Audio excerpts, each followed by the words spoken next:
ప్రపంచంలోనే ఎత్తైన పీఠభూమి టిబెట్కు భూకంపాలు కొత్తేమీ కాదు. గతంలోనూ అనేక భూ ప్రకంపనలు ఆ ప్రాంతాన్ని అల్లకల్లోలం చేశాయి. గతేడాది 100కు పైగా భూకంపాలు టిబెట్లో నమోదయ్యాయి. అక్కడి భౌగోళిక స్థితిగతులే ఇందుకు కారణం. మరోవైపు చైనా సర్కార్ టిబెట్ నదులపై నిర్మిస్తున్న భారీ ఆనకట్టలు, పర్యావరణ విధ్వంసం కూడా ఈ భూకంపాలకు కారణమవుతుందని నిపుణులు చెబుతున్నారు. టిబెట్ ఒక్కసారిగా వణికిపోయింది. షీగాజే డెంగ్రీ కౌంటీలో తాజాగా భారీ భూకంపం సంభవించింది. ఇటీవలి కాలంలోనే అతి పెద్ద భూకంపాల్లో ఇదొకటని చెబుతున్నారు. రిక్టర్ స్కేల్పై దాని తీవ్రత 6.8గా నమోదైంది. కాగా అమెరికా వాతావరణ సేవల విభాగం టిబెట్ భూకంప తీవ్రతను 7.1గా పేర్కొంది. తాజా భూకంపం కారణంగా టిబెట్లో 126 మంది పౌరులు చనిపోయారు, 188 మంది గాయపడ్డారు. మృతుల సంఖ్య మరింత పెరిగే అవకాశం ఉంది.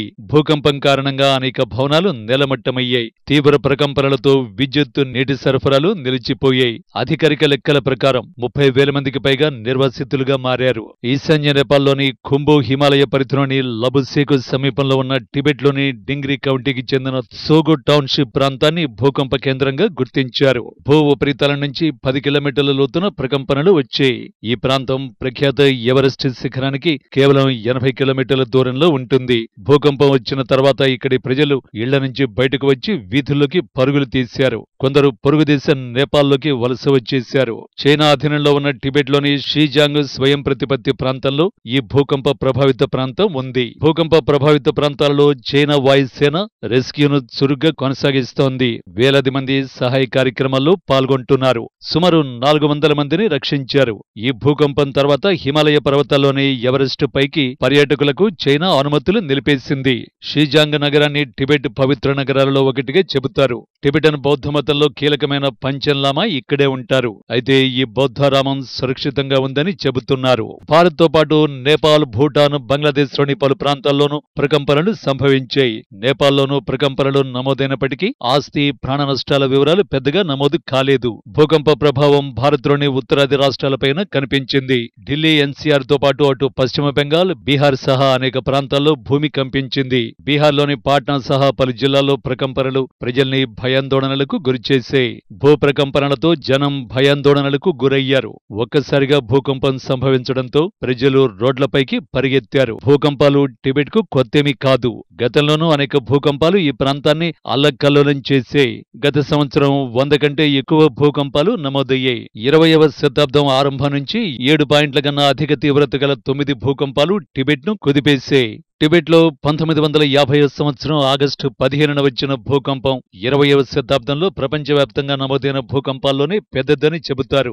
భారత్లోని అస్సాం వరకు ప్రకంపనలు నమోదయ్యాయి. తూర్పు టిబెట్లోని మెడోగ్ కేంద్రంగా రిక్టర్ స్కేల్పై 8.6 తీవ్రత నమోదైన ఈ భూకంపంలో వేలాది ఇళ్లు, దేవాలయాలు ధ్వంసమయ్యాయి. పర్వతాలు దెబ్బతిని నదుల దిశ మారింది. టిబెట్లో 3,000 మందికి పైగా చనిపోగా అస్సాంలో 1,000 మందికి పైగా మరణించారు. మరుసటి ఏడాది అంటే 1951 నవంబర్ 18న సెంట్రల్ టిబెట్లోని డాంగ్సంగ్లో 8 పాయింట్ల తీవ్రతతో వచ్చిన భూ ప్రకంపనలు 81 కిలోమీటర్ల వరకు విస్తరించాయి. నష్టం వివరాలు అక్కడి ప్రభుత్వం బయటపెట్టలేదు. 2008 అక్టోబర్ 6న డాంగ్సంగ్ కేంద్రంగా 6.6 పాయింట్ల తీవ్రతతో వచ్చిన భూకంపంలో 10 మంది మరణించారు, 34 మంది గాయపడ్డారు. భూకంప కేంద్రం 1951 భూకంప కేంద్రానికి దగ్గరగా ఉంది. 2017 నవంబర్ 18న తూర్పు టిబెట్ మెయిన్లింగ్ కేంద్రంగా 6.9 తీవ్రతతో వచ్చిన భూకంపం అతి పెద్దదిగా చెబుతారు. 300కు పైగా ప్రకంపనలు రాగా 3,000 ఇళ్లు దెబ్బతిన్నాయి, 3 గాయపడ్డారు. గత ఏడాది 2024 జూన్ 1న వచ్చిన 5.9 తీవ్రతతో ఉత్తర టిబెట్ నాగ్కు కేంద్రంగా భూకంపం వచ్చింది. అయితే అక్కడి ప్రభుత్వం అయితే దాని ఏకాంత ప్రదేశం కారణంగా ప్రాణ నష్టం, ఆస్తి నష్టాల వివరాలు బయటపెట్టలేదు. ప్రపంచంలోనే అతి పెద్ద ఎత్తైన పీఠభూమి ప్రాంతం టిబెట్ సముద్ర మట్టానికి 4,900 మీటర్ల ఎత్తులో ఉంటుంది. 25 లక్షల చదరపు కిలోమీటర్లు విస్తరించి ఉన్న టిబెట్ అనేక పర్వతాలు, నదులు, ఖనిజ సంపద, ప్రకృతి వనరుల కేంద్రం. టిబెట్ భౌగోళికంగా అత్యంత కీలకమైనది.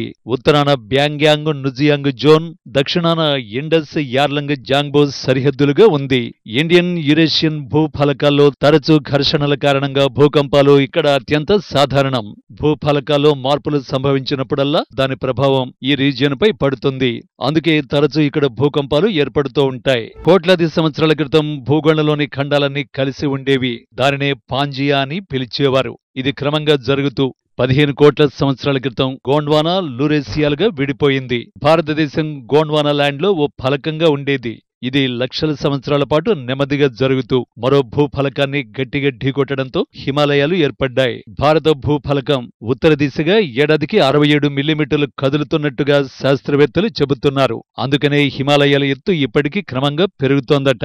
సాధారణంగా భూకంపాలతో పోలిస్తే హిమాలయాల్లో ఏర్పడే భూకంపాల తీవ్రత ఎక్కువగా ఉంటుంది. తాజాగా టిబెట్లో ఏర్పడిన ప్రకంపనలు భూకంప కేంద్రం నుంచి సుమారు 400 కిలోమీటర్ల వరకు విస్తరించినట్టు తెలుస్తోంది. చైనా ప్రభుత్వం టిబెట్ ప్రాంతంలోని నదులపై భారీ ఎత్తున నిర్మిస్తున్న డ్యాముల కారణంగా అక్కడి పర్వతాలు, భూమిపై ఒత్తిడి పెరిగి భూకంపాల సమస్య మరింత తీవ్రంగా మారిందని చెబుతున్నారు. అక్కడ జరుగుతున్న పర్యావరణ విధ్వంస ప్రభావం దిగువ ఉన్న భారత్, నేపాల్, టిబెట్ల మీద కూడా పడుతోందని నిపుణులు చెబుతున్నారు.